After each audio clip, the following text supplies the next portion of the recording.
वेश प्रकाशि महिमानिममानमेकम् ओमक्षराद्यखिलवाङ्मय हेतुभूतम् यं शङ्करं सुगतमीशमनीशमाहु अरहन्तमूर्जितमहं तमहं नमामि। यह आचार्य योगेंद्र देव द्वारा विरचित अमृताशीति नामक परम आध्यात्मिक ग्रंथ है। इसका 18वां छंद अपना चल रहा है। थोड़ी चर्चा इसमें बाकी है, वह पूरी करके फिर आगे बढ़ेंगे। छंद लेते हैं पहले।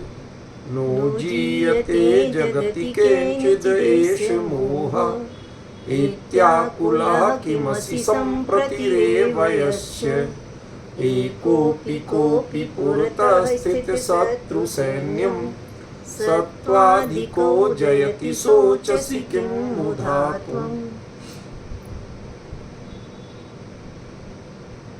इसमें नीचे की पंक्ति में 2 शब्द हैं, उन पर चर्चा अपने को करनी है। बाकी चर्चा अपने इत्मीनान से कर चुके हैं। वो क्या क्या है? एक तो सत्वाधिको। ये सत्वाधिक कौन होता है, कैसे होता है?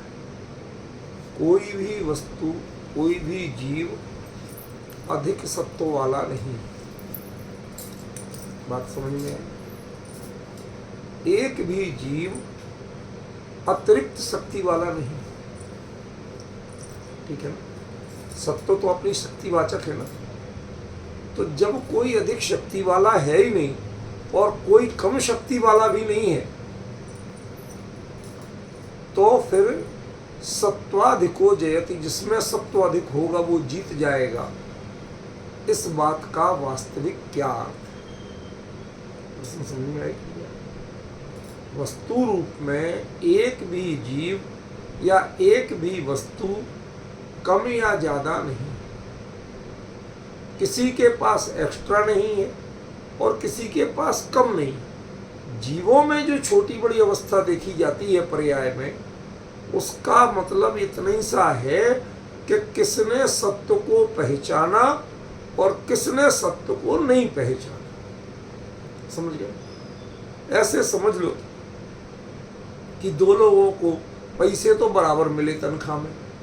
अब कंजूस उसे खर्च नहीं करता, उसका हौसला होता ही नहीं है खर्च करने का, और दूसरा व्यक्ति आराम से खर्च कर देता है।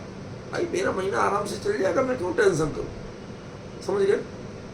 तो जो सत्व माने जो धन है वो दोनों के पास बराबर है, दोनों को सैलरी बराबर मिली। संसार में प्रत्येक जीव के स्वभाव की सामर्थ्य समान है, न किसी की कम है न किसी की ज्यादा है। तो फिर यहां पर अधिक सत्व वाला जीतेगा। ये जो बात कही है किस अपेक्षा से कही, इसकी वास्तविक विवक्षा क्या, ये हमें सोचना पड़ेगा, समझना पड़ेगा और साथ में पहचानना भी पड़ेगा। ठीक है? यदि हम नहीं पहचानते हैं तो इसका मतलब है हम इसे कैजुअली ले रहे हैं। पहले हमें समझना पड़ेगा, अपनी जो चर्चा इतने दिनों से चल रही है, कि ये बात किसकी है? चारित्र मोह को जीतने की। समझ गया ना? कोई पहलवान है वो जीत जाता है। किससे जीत जाता है? प्रतिद्वंद्वी कौन है ये तो तय करना पड़ेगा। किसी भी बड़े से बड़े पहलवान की शूरवीरता किससे सिद्ध होती है? कि सामने उसके प्रतिद्वंद्वी कौन था, कितना बड़ा पहलवान था। समझ गए? एक नया नया पहलवान मार्केट में आया और उसने विश्व चैंपियन को पहले ही दांव में हरा दिया, तो वो कौन हो जाता है? पहली बार में विश्व विजेता हो जाता है। उसने दुनिया को नहीं जीता, लेकिन जिसने दुनिया को जीता था उसको तो जीता। क्या कहा? जिसने दुनिया को जीता था उसने उसको जीता, तो विश्व विजेता हुआ कि नहीं हुआ? हो गया। ठीक है ना? अब उसने पहली बार में हराया कि 10 साल मेहनत करने के बाद, ये सब अलग मैटर है, ये मुद्दा नहीं। जब भी उसने विश्व चैंपियन को हराया इसका मतलब उसी क्षण वो विश्व विजेता बन गया। उसके लिए फिर सारी दुनिया से लड़ने की जरूरत नहीं। सारी दुनिया से लड़ लड़ के वो विश्व विजेता बना था। उसने पूरी कवायद की थी, मेहनत की थी, समय लगाया था, और ये एक झटके में विश्व विजेता बन गया। क्यों?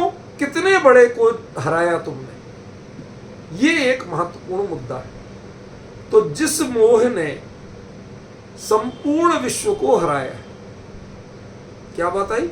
नो जीयते जगति केनचिद एष मोह। जगति माने इस लोक में, केनचित माने किसी के द्वारा भी, एष मोह माने यह चारित्र मोह, नो जीयते नहीं जीता। बताइए, मुनिराज भी जो आहार करने निकलते हैं, विहार करते हैं,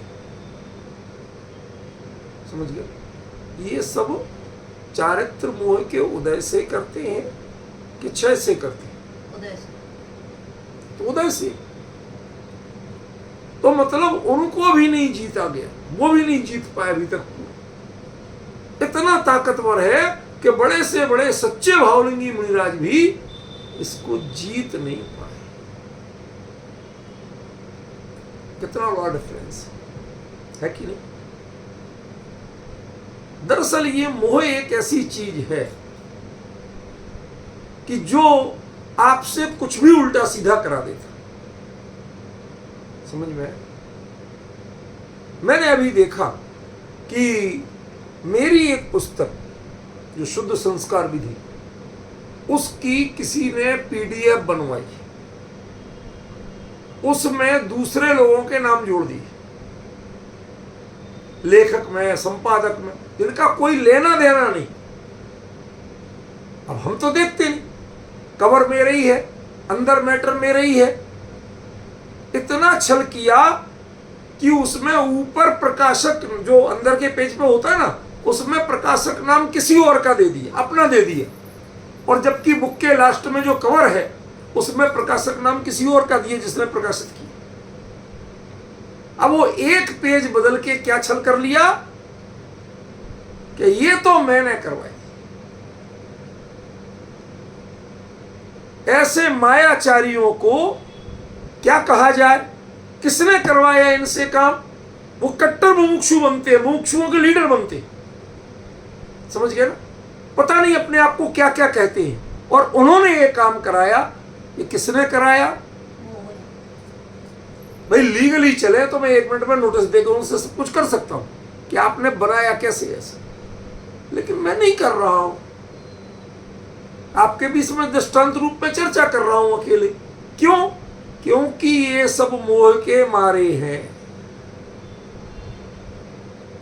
यदि हम भी उसी मोह के मारे होंगे तो हम केस कर देंगे, अच्छा खासा हर्जाना भी वसूल लेंगे,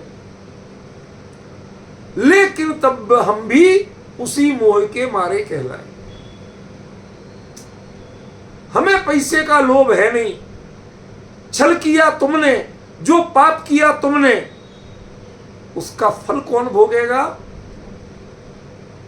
यदि तुम कर्म सिद्धांत को नहीं मानते हो, बेधड़क पापी हो, डर ही नहीं लगता पाप से, तो कोई बात नहीं, तुम्हें डर लगे या नहीं लगे, पाप तो बंधा है और भोगना पड़ेगा।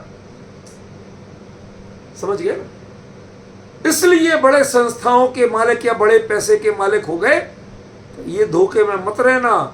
एक ना एक दिन हर चीज का जवाब देना पड़ेगा। जब कर्म का उदय आएगा तो उसके सामने तुम्हें भी खड़ा होना पड़ेगा। समझे? हम लोग की अदालत में विश्वास नहीं करते हैं, हमें विश्वास है कर्म की अदालत में। तुमने खोटा किया है तो तुम भोगो। समझ गए? ये कौन कराता है? ये मोह कराता है। नो जीयते जगति केनचिद एष मोह। समझ गए? संस्थान बनाते हैं किसी और नाम से, और उसमें जिन मंदिर इसलिए कि समाज जुड़े, और बाद में संस्थान बेच दिया, मंदिर भी गया। इतने छल क्यों करते हो आप? क्यों मुमुक्षु समाज से पैसा? अरे साहब है सब मंदिर, और बाद में किया क्या गया? उनमें लड़के लड़कियां खड़े होकर रील बनाते हैं भगवानों के साथ। ये विडंबनाएं क्यों हैं? ये छल कहां ले जाएगा तुम्हें? हम किसी को लांछित नहीं करना चाहते, लेकिन ध्यान रखना, इस चारित्र मोह के कारण जो तुमने किया, इसका फल भी तुम्हें भोगना पड़ेगा, और बहुत जल्दी भोगना पड़ेगा। तुमने वीतरागी देव का अनादर किया, जो नव देवताओं में जिन मंदिर है उसका अनादर किया। तुम एक पुस्तक को, एक शास्त्र को कहां बख्शोगे? हमें तुम्हारे ऊपर क्या भरोसा करें? समझ में आए? इसलिए जो इतनी बड़ी बड़ी बातें करते हैं, इतने बड़े बड़े आयोजन करते हैं, इतनी बड़ी बड़ी संस्थाओं के प्रमुख बनते हैं, चारों ओर जय जयकार कराते हैं, उनके भी यह चारित्र मोह उनको नचाता है और वो नाचते हैं।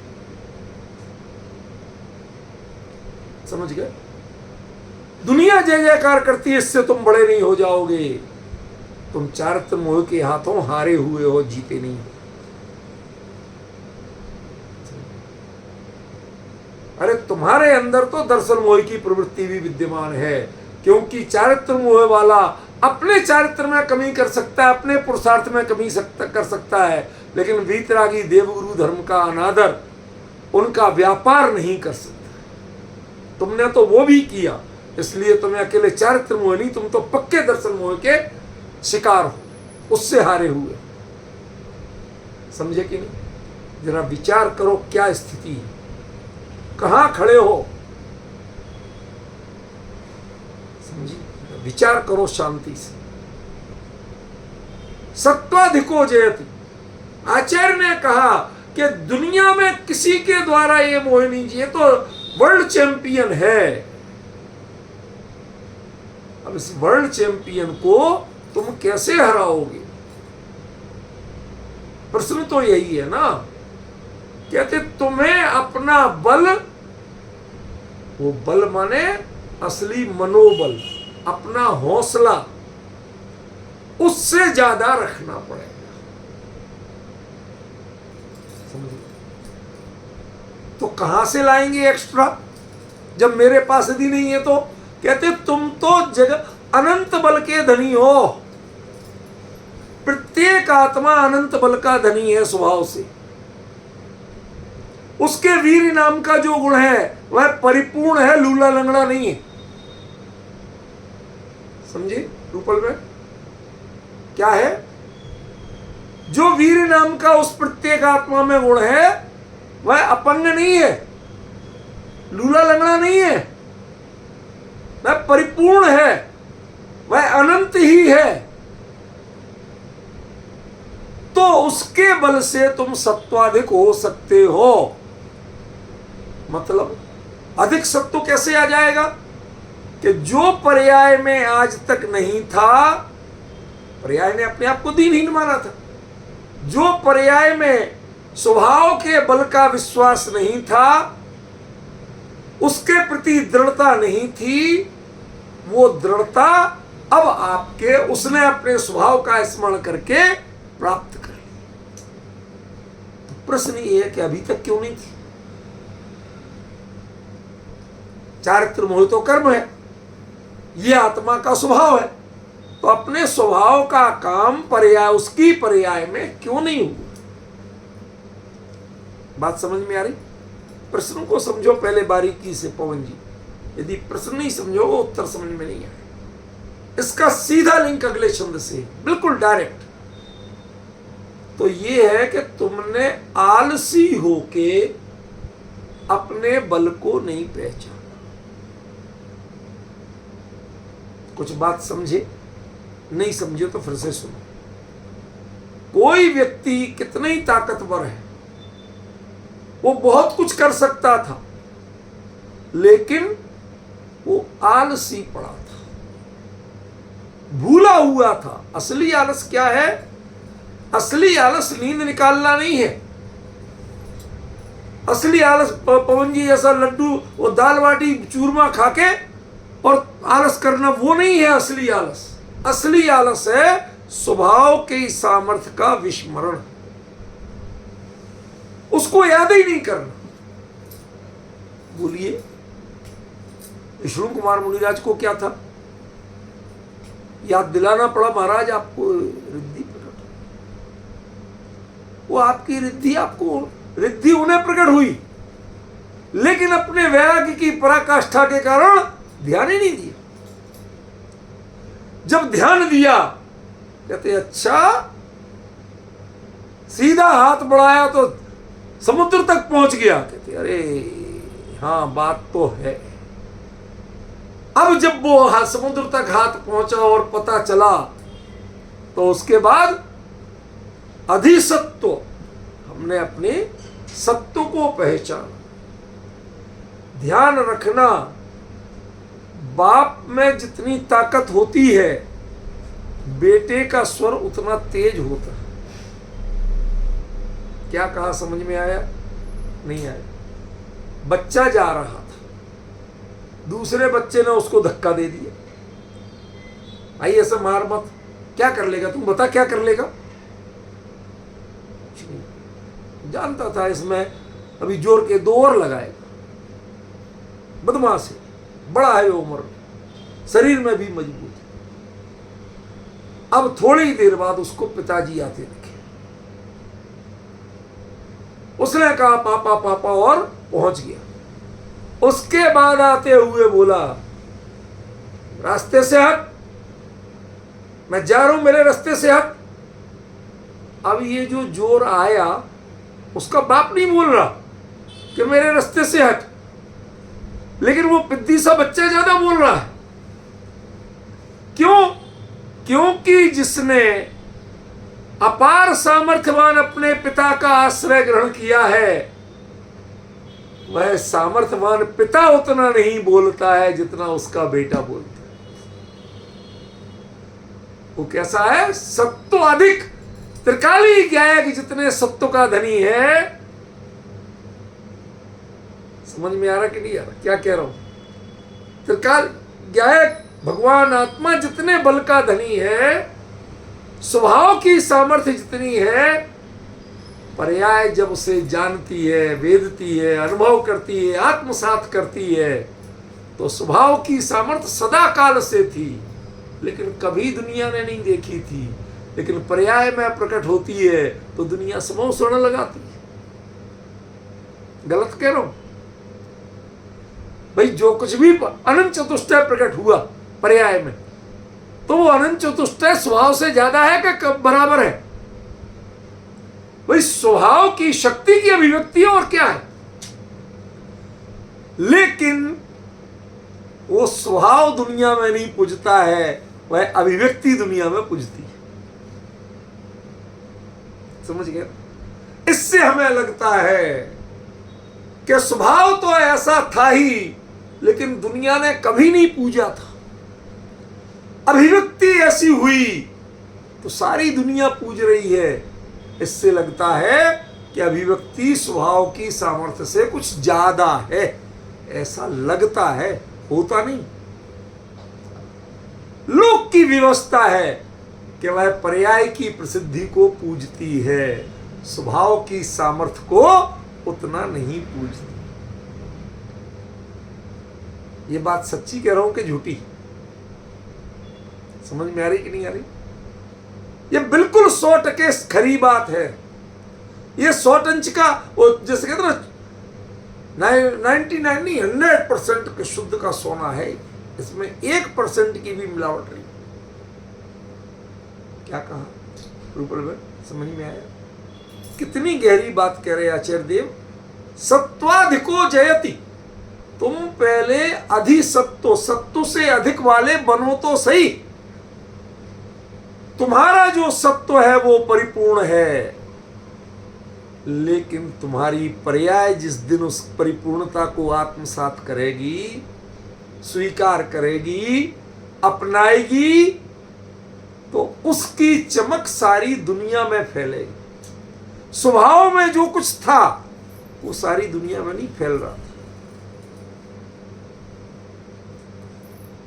सच बताओ, जिस समय सम्यक दर्शन हुआ था शेर की पर्याय में महावीर के जीव को, उस समय जिन 2 मुनिराजों ने, संजयंत और विजयंत, उन्होंने आके उन्हें संबोधन किया था, तो स्वभाव की सामर्थ्य याद दिलाई थी या पर्याय की पामरता याद दिलाई थी? स्वभाव की सामर्थ्य। यदि पर्याय की पामरता बताई होती तो उनमें दीनता आती।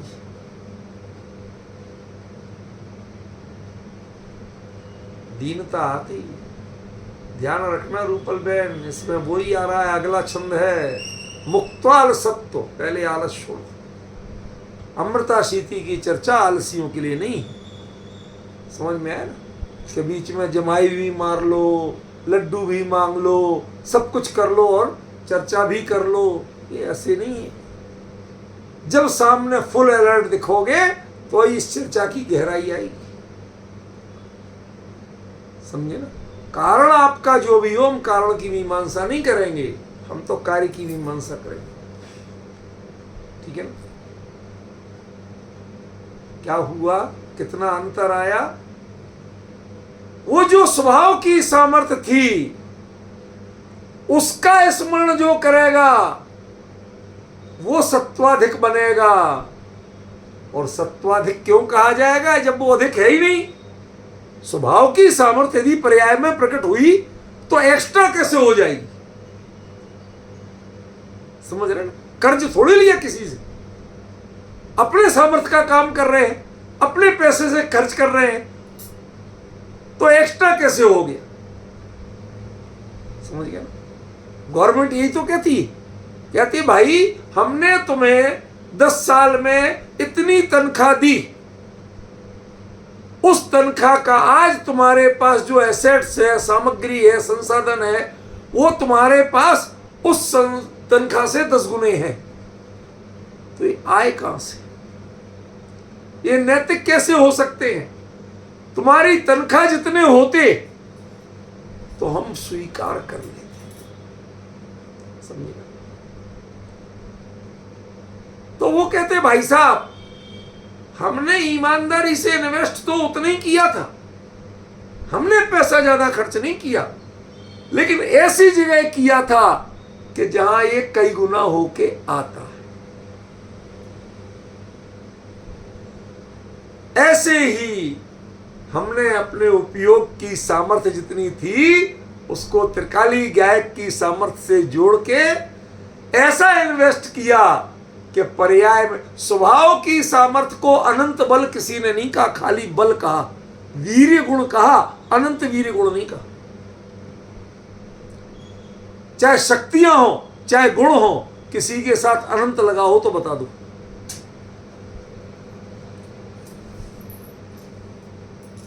चित शक्ति, उसके साथ अनंत चित शक्ति लगी क्या? क्या कह रहा हूं, जरा समझने की कोशिश करो। जब सामने ताजगी दिखेगी तो अपने आप बात खिलेगी, और जब तक सामने ताजगी नहीं दिखेगी मेरी बात नहीं खिलती। सामने जीव, जब जो पात्र जीव ऐसा उत्सुक होके बैठा हो और उसका रिएक्शन वैसा आ रहा हो तो वो चर्चा का आनंद आता है। विषय बहुत गंभीर लिया है, तो मैंने नहीं, आचार्य ने लिया। क्या कहा?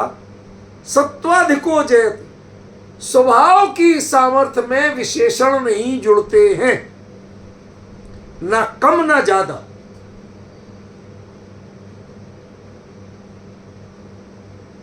बात समझ में आ रही कुछ? जिन्होंने स्वभाव की सामर्थ्य को विशेषणों से जानना चाहा वही समझ लेना कि उन्होंने पर्याय को पूजा। स्वभाव की सामर्थ्य में विशेषण नहीं होते, वो स्वभाव है। जब वो कम या ज्यादा होते ही नहीं है तो उसमें विशेषण लगेंगे कैसे? विशेषण किसमें लगेंगे? पर्याय। अनंत बल के धनी कौन? अरहंत परमात्मा। तो अनंत क्या है? पर्याय है कि स्वभाव है? ये द्रव्य का नाम है क्या?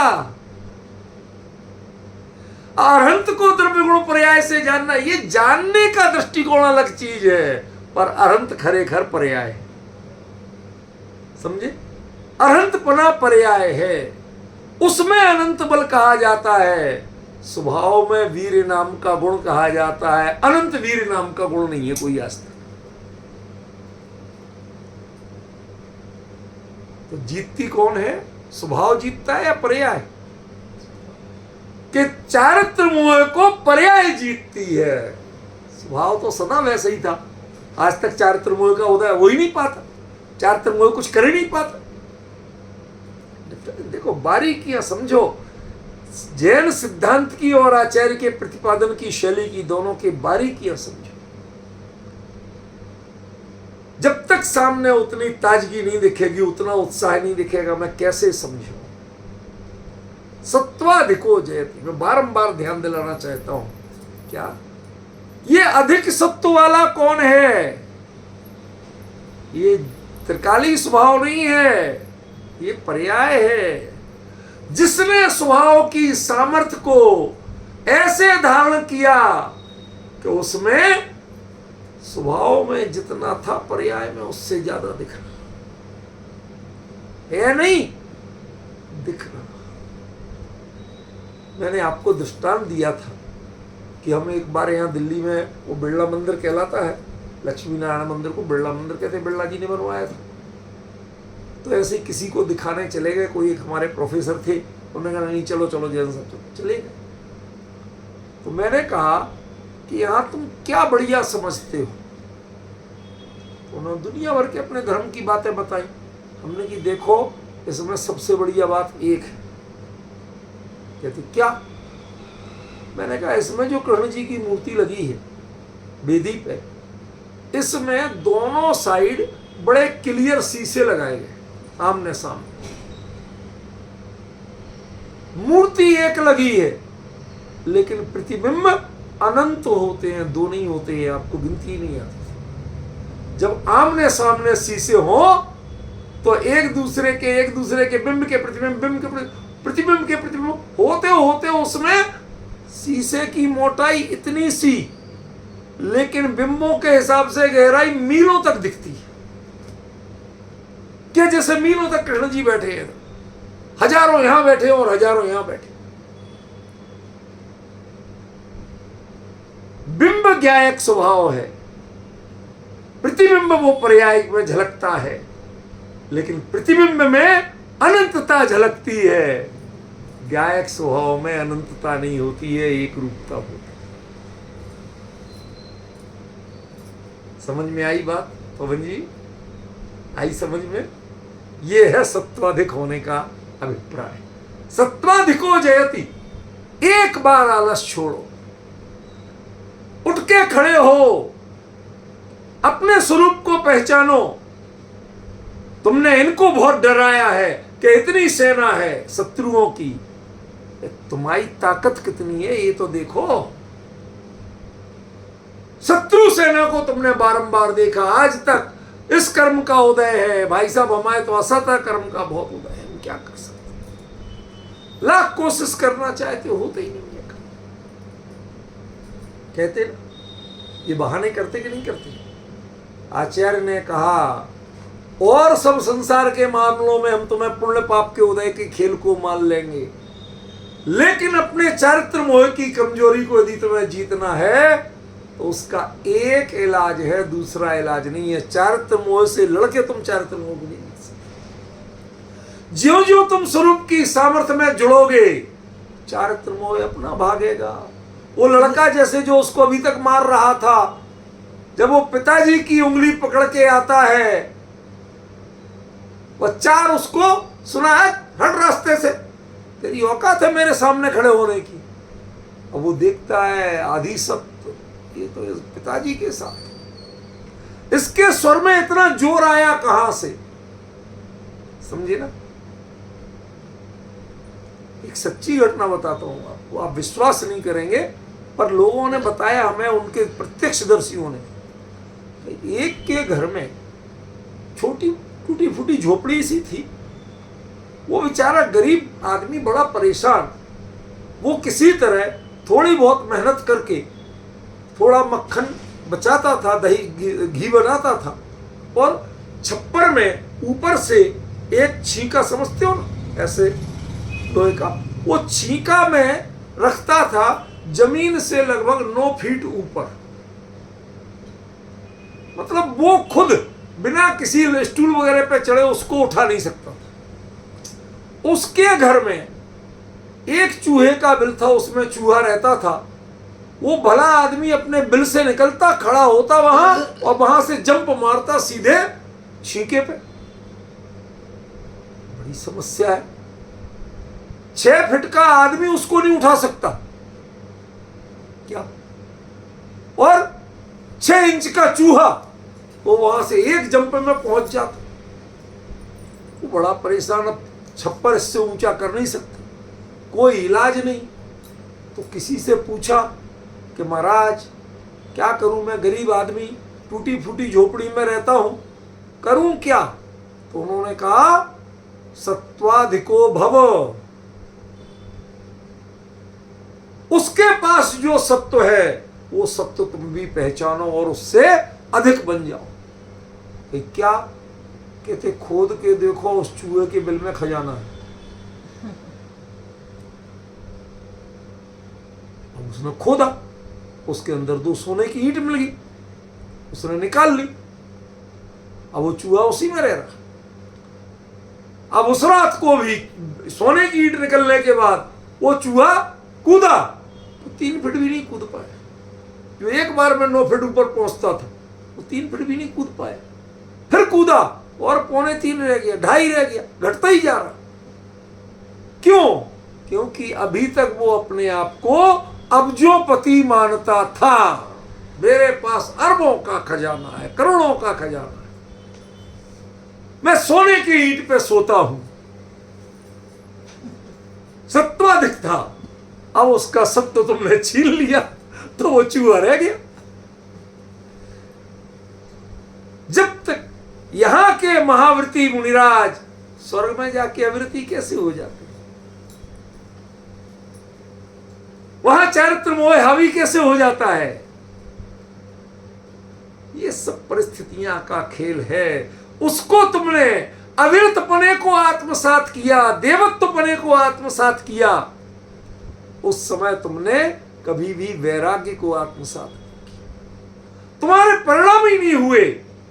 बेहतर होता कि तुम इस प्रमाद को छोड़ते। क्या है प्रमाद?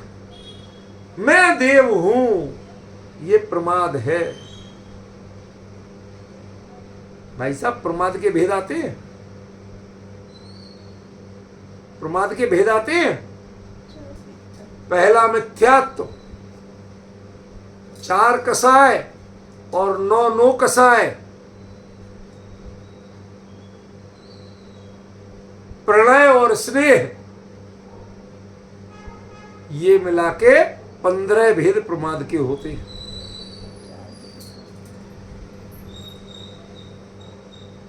कभी पढ़ा है कि प्रमाद माने अकेला आलस नहीं होता? मिथ्यात्व पहला प्रमाद है। क्रोध मान माया लोभ, ये भी प्रमाद है।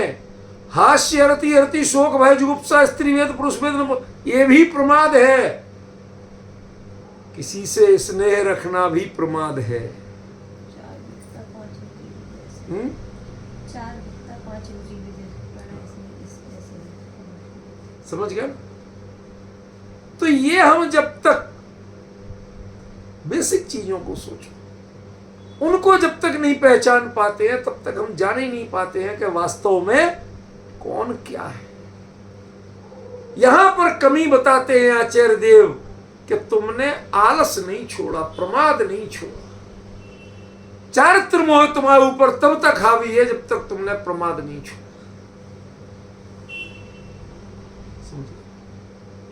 कमरे में चूहे जब तक उधम मचा रहे हैं कि तुम्हारी रजाई से निकलने की हिम्मत नहीं, दुबके पड़े हो, वो धमा चौकड़ी मचा रहे। एक बार उठ के बैठ गए सब बिल में घुस जाए, क्योंकि चूहे तुमसे बलवान है ही नहीं। संख्या में जितने चाहे हो सकते हैं, लेकिन चूहे कभी इंसान से बड़े नहीं हो सकते, उनसे बलवान नहीं हो सकते। तुम सत्वाधिक हो, पर सत्व का स्मरण करोगे, आत्मसात करोगे, तब सत्वाधिक बनोगे। समझ गए? और उसके लिए क्या करना पड़ेगा? प्रमाद को छोड़ना पड़ेगा।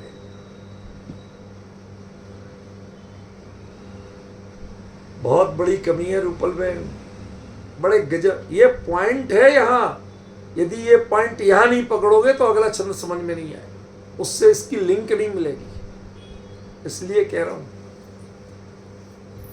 फिर कल जो मुधा का अर्थ बताया था हमने, अरे भोले प्राणी, ये अव्यय है, इसका वास्तव में अर्थ होता है व्यर्थ में ही, बेमतलब में ही, जो कुछ हुआ ही नहीं उसके लिए रो रहे। कोई व्यक्ति सुबह सुबह गया रोता रोता और जाके कहने लगा, अरे राम राम मैं तो लुट गया। तो क्यों?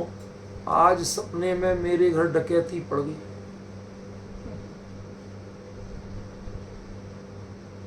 सब लूट ले गए, अब मैं क्या करूं, मेरे पास तो एक पैसा नहीं बचा। कब लूट ले गए? सपने में। कहते भाई, हिलाया उसे, कान पकड़ के, भाई जाग जा, है जाग जाओ। गया वो, जो डकैत आए थे वो भी गए और जो लूट हुई थी वो भी गई। तुम्हारा खजाना सुरक्षित है। ये चारित्र मोह तुम्हें दिखा रहा था, कब तक? ये सपने कौन दिखा रहा है? ये संसार में ये मेरा है, ये तेरा है, ये मेरा लाभ है, ये मेरी हानि है, ये कौन दिखा रहा है? चारित्र मोह दिखा रहा है। ये अच्छा है, ये बुरा है, कौन दिखा रहा है? चारित्र मोह दिखा रहा है। हम क्षण क्षण में सोचते हैं ये मेरा सगा है, ये मेरा निभाएगा, ये मेरा शत्रु है, ये मेरे लिए नुकसान पहुंचाएगा। जितना तुम सोचते हो ये ऐसा है कुछ नहीं, ये चारित्र मोह का स्वप्न चल रहा है। करना कितना है इसके स्वप्न की लूट से, स्वप्न की डकैती से बचने के लिए क्या करना है?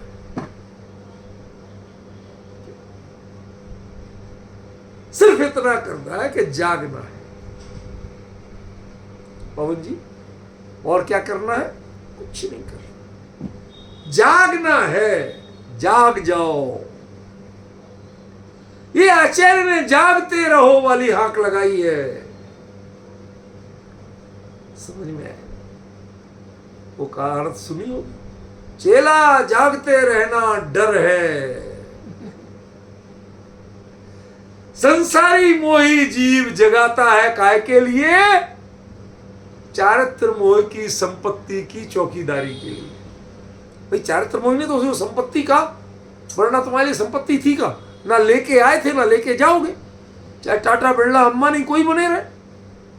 लेके आए थे कि नहीं, लेके जाओगे कि नहीं, तो संपत्ति तुम्हारी कहां हुई? ना तुम्हारे साथ आई थी ना तुम्हारे साथ जाएगी। तुम कुछ दिन धर्मशाला में टिके और अपने आप को कहते हो धर्मशाला का मालिक मैं हूं। अरे भले आदमी, ये धर्मशाला है, इसका कोई मालिक आज तक ना बना है ना बनेगा। ये प्राइवेट प्रॉपर्टी नहीं है, ये धर्मशाला है, ये जगत धर्मशाला है। इसमें रहते हुए तुम इसके कमरे का मालिक, इसका मैं मालिक हूं। अरे तेरे बाप का नाम लिखा हो तो भी धर्मशाला धर्मशाला है, वो कमरा तेरे बाप का नहीं है ना तेरा है। उनने पैसा दिया था ये अलग बात है, पार्टियां लगा ये अलग बात है। भाई साहब गहरी बात है, पार्टियां भी लगाया तेरे बाप के नाम का, मेरे पूज्य पिता श्री सो एंड सो। क्यों? पार्टियां भी लगा है। लोग कहते भी हैं बही खाते में लिखा है कि ये कमरा फला फला ने बनवाया था। उसके बावजूद ध्यान रख, ये धर्मशाला है। पैसा किसका लगा ये महत्वपूर्ण नहीं है, धर्मशाला कहते ही उसको है कि जो किसी की नहीं होती। ये जगत क्या है? एक धर्मशाला है।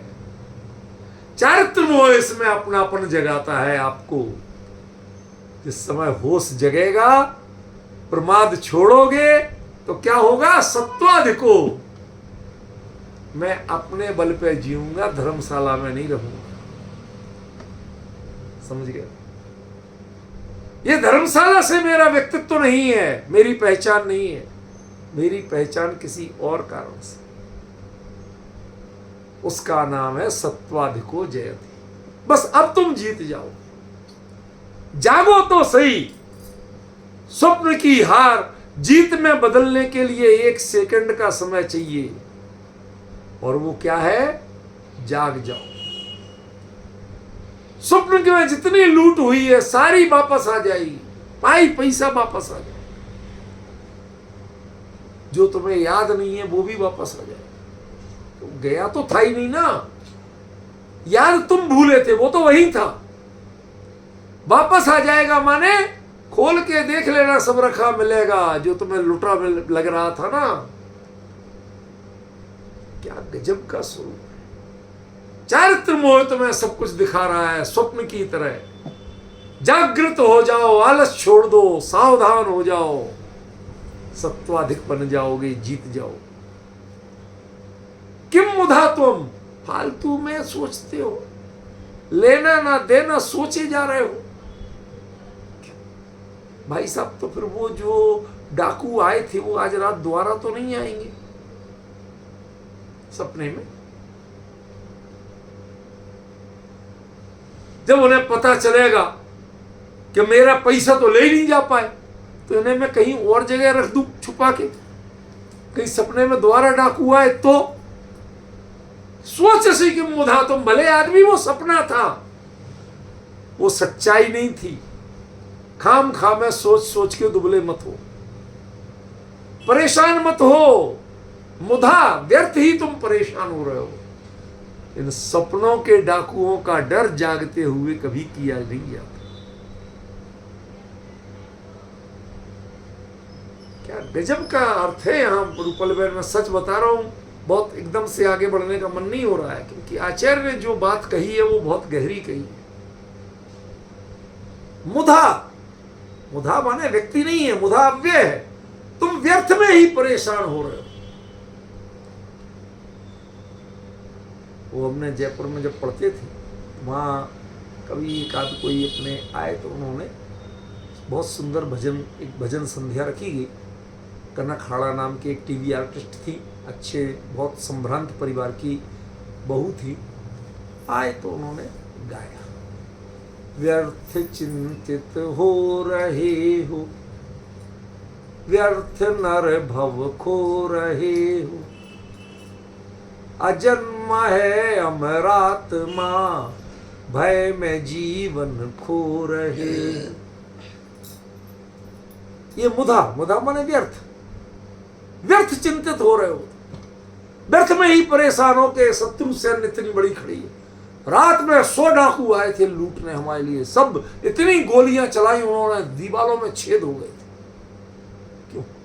रिपेयर में कितना खर्चा आएगा पवन जी?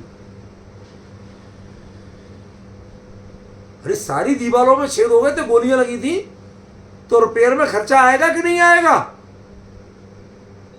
पवन जी मजाक कर, उसमें कहां से आएगा? अरे वो सपने में हुआ था। यदि खर्चा भी आएगा तो सपने में आएगा, जागते में नहीं आएगा।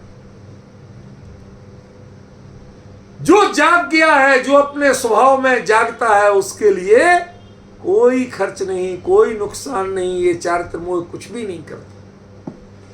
ये तो सपने दिखाता है, डराता है तुम्हारे लिए, ये हो गया, वो हो गया। रोज रात को नए नए सपने आते हैं, क्योंकि तुम संक्लेश के परिणाम कर करके सोते हो, आर्त रौद्र के परिणाम कर करके सोते हो, तो सपने आते हैं ऐसे कि कभी मैं लुट गया, कभी लॉटरी खुल गई। ये दोनों ही सपने सपने हैं, इनका हर्ष और विषाद वास्तविक नहीं है। इन परिणामों को, राग द्वेष के परिणामों को यदि जीतना है तो क्या करना पड़ेगा? सत्वाधिक बनो, व्यर्थ में चिंतित मत हो, व्यर्थ में शोक मत करो कि इतना लुट गया। क्यों पवन जी? अब यदि मान लो 80 साल की आयु लिखा के आए थे, तो अब कितनी बची, कितनी खर्च हो गई? अरे बताओ ना। कुंद कुंद ने लिखा है, औ क्षयण मरणम, जब आयु कर्म का क्षय हो जाएगा तो मरण होगा, चाहे मैं हूं, चाहे आप हो, चाहे कोई। सच्ची बात है कि नहीं? बिल्कुल सच्ची बात है। मैं पूछना चाहता हूं कि 80 की लिखा के आए थे और 60 खर्च हो गए, 80 रुपए में 60 रुपए खर्च हो गए, कुल 20 रुपया बचे। लोग कहते भाई बहुत गड़ी थोड़ी रही, थोड़ी हूं अब जात, जल्दी जल्दी संभाल ले। यहाँ कहते टेंशन करनी ही नहीं, क्यों, अब हम अमर भये न मरेंगे। रूपल बनी भी भजन है कि नहीं? जब कहते हो बहुत गई थोड़ी रही, ये कह के डराते हो, वहां ये भी भजन है कि नहीं? भाई साहब ये डराओ मत हमारे लिए कि कितनी आयु बीत गई, वो आयु क्रम बीतता रहे, मैं बीतने वाला तत्व ही नहीं। जब मैं बीतने वाला नहीं हूं तो मैं क्यों डरूं? मैं आयु कर्म का बंधा नहीं हूं, देह आयु कर्म की बंधी होगी, मैं आयु कर्म से बंधा हुआ तत्व नहीं। समझ में आया रूपल बन? कुछ गजब बात कही आचार्य देव ने। सोच असी किम मुधा, तुम फालतू में सोच सोच के परेशान, सारी दुनिया सोच सोच के परेशान है, ये हो जाएगा, वो हो जाएगा, वो हो जाएगा। क्यों? कई लोग सोचते हैं ट्रंप ने इतना टैरिफ लगा दिया, अब क्या होगा?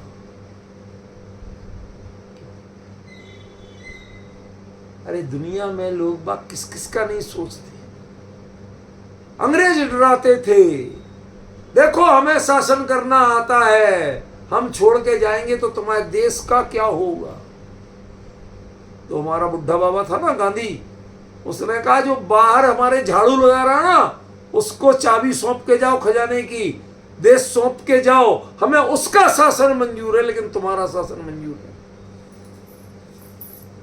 हम पराधीन नहीं जीना चाहते हैं, हम चाहे कमजोर सही, कम पढ़े लिखे सही, उसके अंदर में हमें रहने का कोई खतरा नहीं, क्योंकि वो हमारा अपना है, वो गैर नहीं। समझ गया?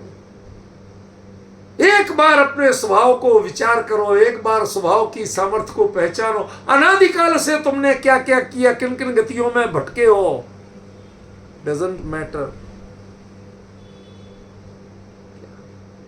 ये कहां कहां भटके हो, इन्होंने तो आपको दीन बनाया है। आदिनाथ भगवान की पूजा में कहते हैं हमारी दीन तणी समवीन थी, प्रभु में ऊंट बलद भैंसो भयो, जा पे लादियो भार अपार्यो, नहीं चालियो तब गिर पड़ो, पापी दे सौटन की मार हो, हमारी दीन। ये दीनता किसने भरी? तुम्हारे विचारों, तुम्हारे संस्कारों को दीन किसने बनाया? क्योंकि तुमने इन चारित्र मोह के उदय से जो संयोग घटित हो रहे हैं, असता कर्म के उदय से जो संयोग घटित हो रहे हैं, उनमें चारित्र मोह कहता है इसको तुम अपना मानो, ये तुम्हारा गया, ये तुम्हें मिला। साता कर्त कहता है कि तुम्हें हमने मिला दिया, असता कहता है कि तुम्हारा हमारा गायब कर दिया। कहते भाई हमें ना मिला है ना गायब किया। समझ? ये निष्प्रहता जो है, ये स्वभाव की सामर्थ्य का स्मरण जो है, कोई दीक्षा लेने के पहले ये सोचे कि कल कोई आहार देगा कि नहीं।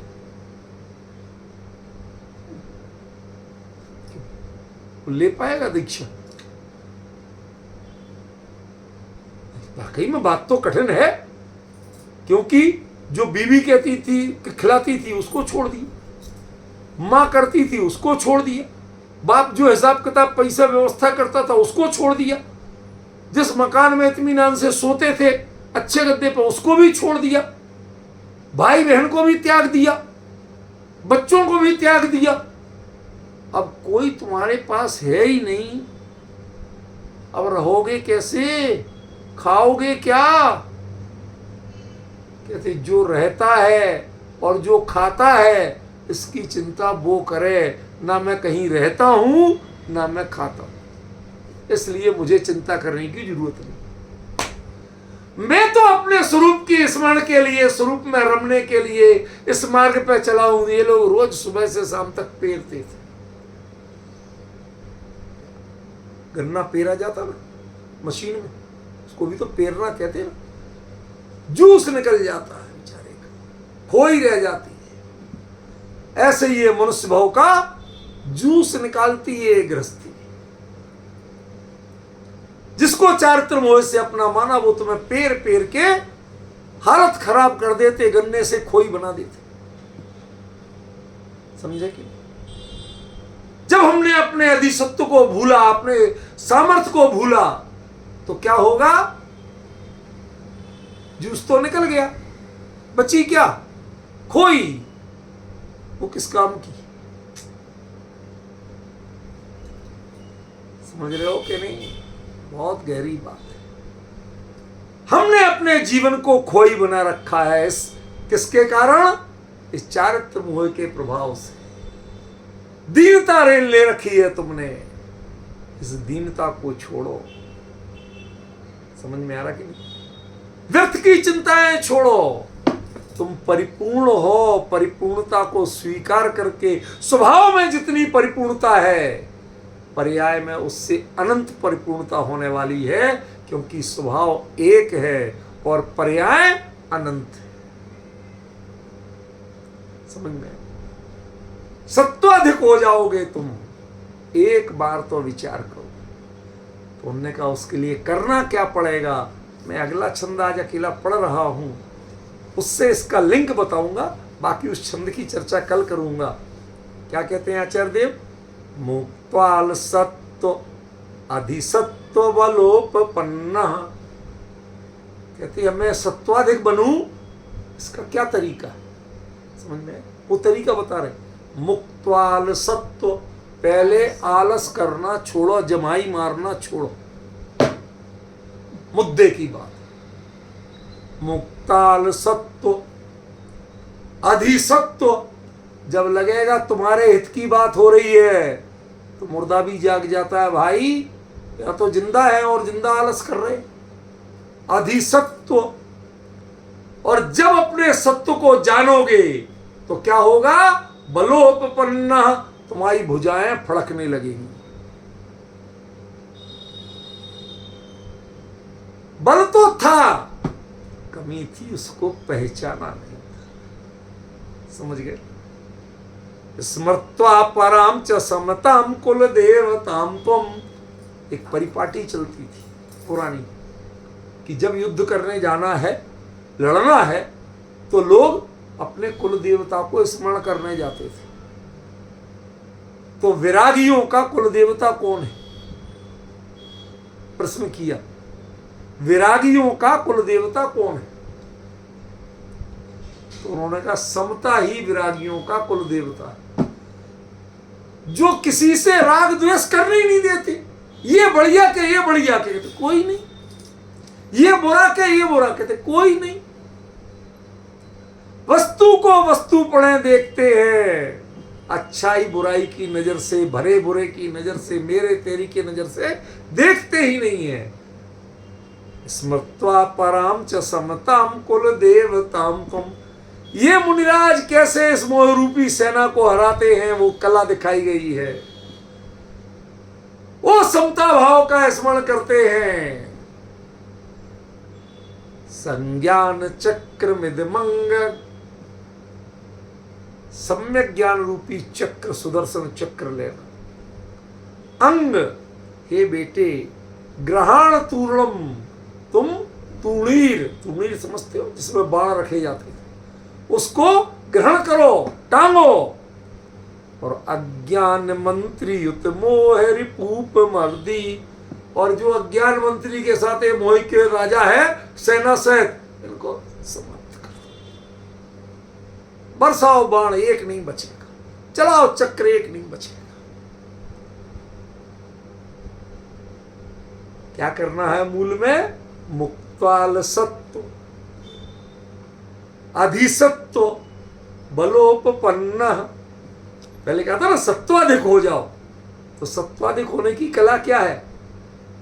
कि पहले आलस छोड़ो, प्रमाद छोड़ो। स्वरूप के विस्मरण के मुकाबले कोई दूसरा प्रमाद नहीं है। आलस छोड़ो, प्रमाद छोड़ो, अधिसत्व बनो, अपने स्वरूप का, अपने स्वभाव की सामर्थ्य का पहचानो उसे।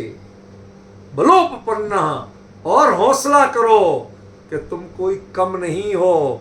जिनके कोई नहीं, वो जंगल में बेखटके रहते हैं और यहाँ घर में 100 ताले लगा के भी चैन से नहीं सो पाते। रात में चूहा भी निकल जाए तो नींद टूट जाती है, और वहां शेर बगल में आके बैठ जाए तो नींद नहीं टूटती, डिस्टर्ब नहीं होती। ये बल आया कहां से? कहते हमें परिग्रह ने कमजोर कर रखा था, पर के महत्व ने कमजोर कर रखा था, उसने हमें कायर बना रखा था। अब कुछ है ही नहीं, अब डरे काहे से? वो कहानी सुनी, चेला जागते रहियो डर है। चेला रोज परेशान। उसने एक दिन गुरुजी की गुदली टटोली तो उसमें एक जगह कुछ वजनदार रखा मिला। गुरुजी सो रहे थे, उसने खोल के देखा, सोने की ईंट थी। उसने लेके ईंट डाली कुएं में, उसकी जगह दूसरा पत्थर वहां रख के सिल दिया। अब अगले दिन सुबह गुरुजी उठे, उनने टटोला, हाँ हाँ रखा तो है। उनने फिर कंधे पे गुदड़ी टांगी। फिर अगले रात पहुंचे दूसरे गांव में, उनने कहा चेला जागते रहियो डर है। तो उन्होंने कहा गुरुजी चैन से सो जाओ, आपके डर को पिछले गांव के कुएं में डाला है। वो जो परिग्रह का मोह, पर पदार्थ का मोह जो था चारित्र मोह के उदय से, उसमें जो अपनापन था वो तुम्हारी कमजोरी थी। घर में रहते हैं इतना सुरक्षित, तो उसमें ताले लगाना पड़ते हैं रात को सोने के पहले।